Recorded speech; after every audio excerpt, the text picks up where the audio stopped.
ওম নমো ভগবতে বাসুদেবায় নমঃ। রাধে রাধে বন্ধুরা, জয় শ্রীকৃষ্ণের জয়, জয় রাধা মাধবের জয়। নমস্কার বন্ধুরা, আমার চ্যানেলের আরও একটি নতুন পর্বে আপনাদের সকলকে স্বাগত জানাই। আশা করছি আপনারা ঈশ্বরের আশীর্বাদে সকলেই খুব ভালো আছেন, আমিও খুব ভালো আছি। আজ আমি আপনাদের বলবো, আপনার জীবনে ভালো সময় আসার আগে আপনারা কিভাবে বুঝবেন আপনার জীবনে ভালো সময় আসতে চলেছে। অর্থাৎ ভালো সময় আসার আগে ঈশ্বর যে সংকেতগুলো দিয়ে আপনাকে বোঝাতে চাইছে সেটা আপনার কিভাবে বুঝতে পারবেন। ভিডিওটি মনোযোগ সহকারে দেখার অনুরোধ রইল। আমাদের প্রত্যেকের জীবনে সময় খুবই মূল্যবান। সময় মানুষকে অনেক কিছু শেখায়। সময়ের চাকা ফকিরকে যেমন রাজা বানিয়ে দেয়, ঠিক তেমনই রাজাকে কিন্তু ফকির বানিয়ে দেয়। আর এটা হয় শুধুমাত্র সময়ের জন্য। মানুষের জীবন সবসময় কিন্তু খুশিতে ভরে থাকবে এমনটা কিন্তু নয়। আমাদের জীবন সুখ দুঃখ এই দুয়ের সংমিশ্রণে গঠিত।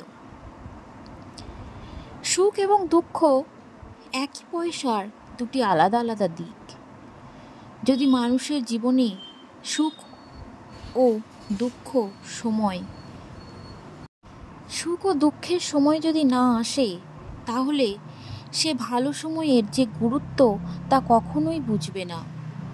যখন কোনো মানুষের সমস্যা আসে, তখন সে বারবার বলে ভালো সময় কখন আসবে, কিন্তু ভালো সময় ভাগ্যের উপর নির্ভর করে। এর পাশাপাশি আমাদের ভালো কর্ম ভালো সময়ের কাছাকাছি পৌঁছাতে সাহায্য করে। সুখ দুঃখ হাসি কান্না এই সব কিছু মিলিয়েই আমাদের প্রত্যেকের জীবন গঠিত। প্রতিটি ব্যক্তির জীবনে ওঠাপড়া লেগেই থাকে, কিন্তু সুখ হোক বা দুঃখ কোনোটাই কিন্তু চিরস্থায়ী নয়। দুঃখ কষ্ট এলে বুঝবেন যে সুখ আপনার জীবনে আসন্ন। হিন্দু শাস্ত্র অনুযায়ী নারদ মুনি শ্রীকৃষ্ণের সঙ্গে যখন দেখা করতে আসেন, তখন তিনি ভগবান শ্রীকৃষ্ণকে বলেন, হে পরমেশ্বর, আমাকে বলুন কিভাবে একটি মানুষ ভবিষ্যতে আসা সুসংবাদ সম্পর্কে জানতে পারবে। তখন উত্তরে পরমেশ্বর বললেন, হে মুনিবর নারদ, আমি আমার ভক্তদের ভালো সময় আসার আগে কিছু সংকেত দেওয়ার জন্য পশু পাখি বাচ্চা এবং নিজের ভক্তদের দ্বারা সংকেত দেওয়ার চেষ্টা করি, যা জ্ঞানী ব্যক্তিরা খুব সহজেই বুঝতে পারেন, কিন্তু অজ্ঞানী ব্যক্তিরা বুঝতে সক্ষম হন না। ভগবান পরমেশ্বর আরও বলেন, হে মুনিবর নারদ, এই সংকেতগুলির মধ্যে কোনো একটি সংকেত যদি মানুষের জীবনে ঘটে থাকে, তাহলে বুঝতে হবে তার জীবনে ভালো সময় আসন্ন। এই সংকেতগুলির মধ্যে প্রথম সংকেতটি হলো, যখন কোনো মানুষের ব্রহ্মমুহূর্তে আপনা আপনি ঘুম ভেঙে যায় বা চোখ খুলে যায়, বা তখনই সেই মানুষটি নিজের অজান্তেই ভগবানকে স্মরণ করে, কিংবা মানুষটির মনে হতে থাকে অন্য কেউ তাকে ভালো দিশা দেখাচ্ছে, তখন এই ধরনের মানুষের এটি বুঝে নেওয়া উচিত তার ভাগ্যের চাকা খুলতে চলেছে, আর তার খুব শীঘ্রই তার জীবনে নতুন অধ্যায়ের সূচনা হতে চলেছে। এই সময়ে আমি তাকে স্বয়ং সাহায্য করি। বন্ধুরা, আপনাদের যদি নিজের অজান্তেই ব্রহ্মমুহূর্তে ঘুম ভাঙে এবং আপনারা যদি এমন পরিবর্তন অনুভব করতে থাকেন, তাহলে নিঃসন্দেহে বুঝে নেবেন আপনারও খুব শীঘ্রই ভালো সময় আসতে চলেছে। এবার বলি দ্বিতীয় সংকেতটি প্রসঙ্গে। ভগবান শ্রীকৃষ্ণ বললেন, হে মুনিবর নারদ, যখন কোনো মানুষ মন থেকে খুশি থাকে এবং তার মুখে সর্বদা একটা হাসির ছবি ফুটে ওঠে এবং নিজের রাগ ক্রোধ নিয়ন্ত্রণে রাখতে সক্ষম, সেই ধরনের মানুষের জীবনে খুব শীঘ্রই ভালো সময় আসতে চলেছে। এই ধরনের মানুষেরা কোনো জিনিস সম্পর্কে যখন ভাবেন, তখন তার ভাবনা থেকেও বেশি পরিমাণে ভালো কিছু তারা পেয়ে থাকেন। বন্ধুরা, আপনারা নিশ্চয় এই কথাটি শুনেছেন, প্রসন্ন চিত্তে ভগবান সর্বদা বিরাজমান। যে ব্যক্তির নিজেকে নিয়ে কোনো অভিযোগ নেই, ভগবানের দেওয়া সমস্ত কিছুতেই তিনি সন্তুষ্ট থাকেন, সেই ব্যক্তি ভগবানের কাছে কিছু না চাইতেই তিনি অনেক কিছু পেয়ে থাকেন।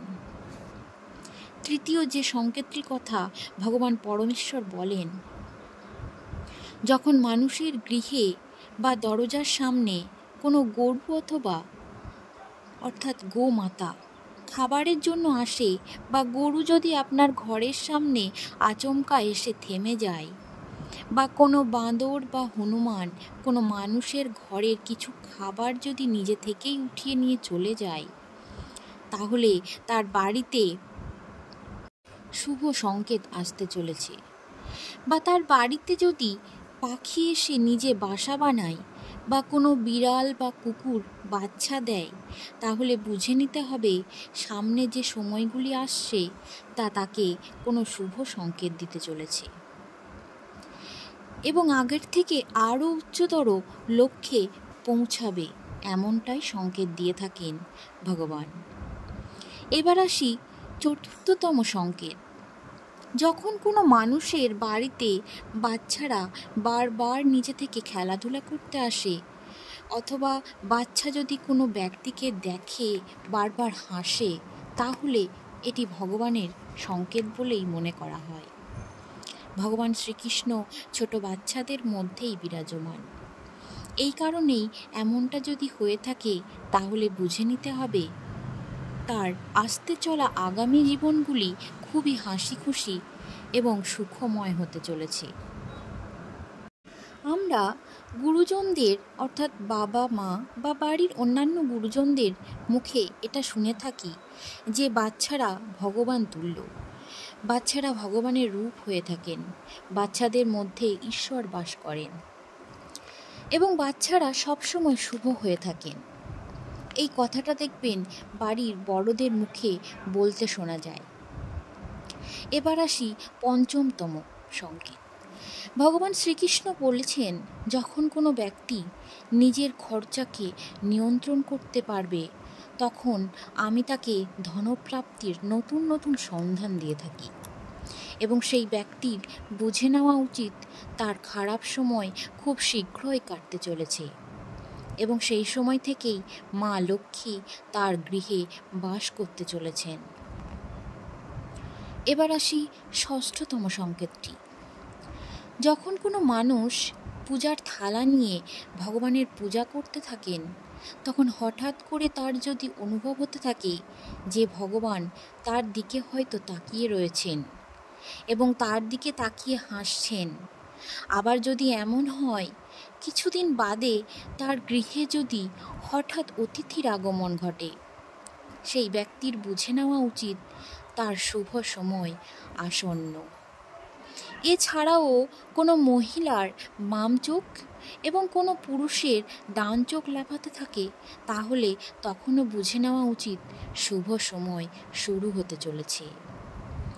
এখন আসি সপ্তমতম সংকেতটি। ভগবান পরমেশ্বর বললেন, যখন কোনো মানুষ সকাল সকাল কোনো শুভ কাজ করতে বেরোচ্ছেন, তখন যদি তিনি কোনো গরু বা গোমাতার দেখা পান, অথবা কোনো দেবদেবীর মূর্তির দেখা পান, বা কোনো সাধুর আশীর্বাদ প্রাপ্ত হন, তখন ওই ব্যক্তির এটি বুঝে নেওয়া উচিত যে কাজটি করার জন্য গৃহ থেকে তিনি বেরিয়েছেন, সেই কাজটিতে তিনি সফল হবেন।